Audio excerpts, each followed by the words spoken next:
Ustaz, saya tertarik pada seorang akhwat dan saya rasa akhwat tersebut juga tertarik pada saya. PD-nya.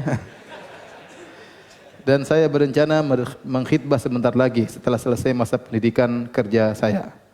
Namun mengapa setiap saya mengetahui amalan-amalan soleh yang dilakukan akhwat tersebut, saya merasa minder, merasa kurang pantas. Apa yang harus saya lakukan?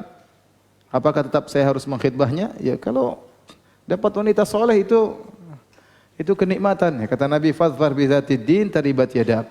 Carilah wanita yang solehah, yang memiliki agama, kalau tidak kau akan rugi. Kalau kita tahu calon kita wanita solehah, kita berusaha juga sinkronisasi, kita juga berusaha untuk beramal soleh, ya. Maka wanita seperti soleh ini jangan ditinggalkan, ya. Kita kalau dia suka, alhamdulillah. Tapi coba dulu, siapa tahu tidak suka.